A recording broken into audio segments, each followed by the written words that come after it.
여러분 안녕하세요. 얼룩말 지식공작소 대표 얼룩말입니다. 이번 시간에는 위워크의 위기에 대해 이야기를 나눠보려고 합니다.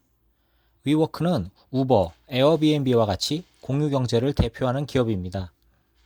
투자자들이 선호하는 유니콘 기업으로 최고의 시기에 기업 가치 470억 달러, 한화 약 56조 원으로 평가되기도 했습니다. 하지만 지난 8월 IPO 관련 서류 공개 후 사업 수익성과 기업 가치 적정성에 대한 논란이 심화되고 있는데요. 위워크와 IPO 주관사들은 기업 가치를 100억에서 150억 달러, 한화 12조에서 18조 원까지 낮춘 상황입니다. 결국 위워크의 2019년 연내 IPO 추진이 실패하였고 CEO 아담 노이만도 퇴진을 하게 되었습니다. 그리고 회사 보유 제트기를 매각하고 신규 임대 계약을 중단하였습니다. 돈도 못 버는 회사가 제트기부터 소유하고 있다는 점이 조금 이상하긴 하죠. 한동안 사람들의 주목을 받던 위워크는 무엇이 문제였을까요? 첫 번째는 수익성입니다. 위워크는 매년 막대한 적자를 기록하고 있습니다. 위워크의 모체인 위컴퍼니 실적을 보면 매년 매출액만큼 영업손실이 발생하고 있습니다. 2019년 상반기의 경우 15억 4천만 달러의 매출을 발생시켰으나 영업손실이 13억 7천만 달러에 이르면서 엄청난 손실을 기록하게 되었는데요. 파이낸셜 타임즈에서는 이런 위워크의 실적을 빗대어 위워크는 1달러를 벌 때마다 2달러를 지출한다고 지적하고 있습니다. 입주 회원당 수익률이 목표 30% 대비 10% 수준으로 저조한 상황입니다.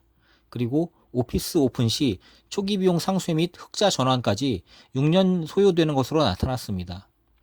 우리나라의 전국 오피스 수익률을 보면 대략 5%에서 6% 사이임을 알 수 있습니다. 위워크는 임대받은 후 재임대를 하는 비즈니스 모델이기 때문에 이보다 더 높은 수익률을 추구해야 하고 그렇기 때문에 고객들에게 그만큼의 가치를 더 제공해야 합니다. 기존 임대업보다 웬만큼 잘하고 특별하지 않는 이상 목표 수익을 내기가 쉽지 않은 비즈니스라는 이야기입니다. 두 번째는 업의 본질에 대한 문제 제기입니다. 위워크는 자신들 스스로 기술기업이라 주장하지만 시장에서는 그저 부동산 임대업을 하는 회사라는 시각이 지배적입니다. 위워크가 기술기업이라는 근거는 다음과 같습니다.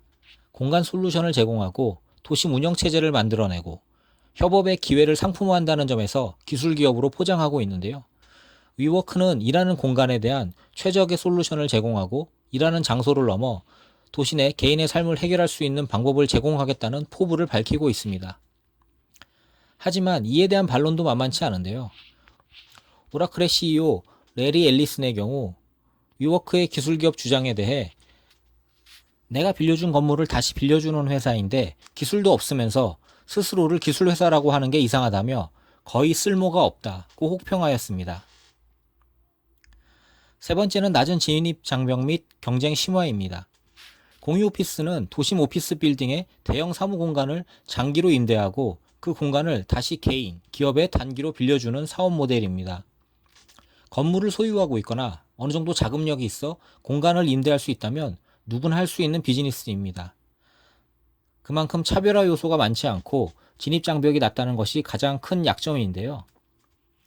이로 인해 경쟁업체도 우후죽순 생겨나고 있는 상황입니다.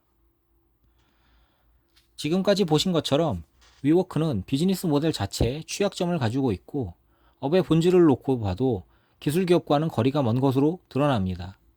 그동안 기술기업으로 포장되고 벤처 투자자들 사이에서 좋은 평가를 받아 유니콘 기업이 될 수 있었지만 막상 IPO를 앞두고 실체가 드러난 기업 가치는 그렇게 밝은 미래를 나타내고 있지 않습니다.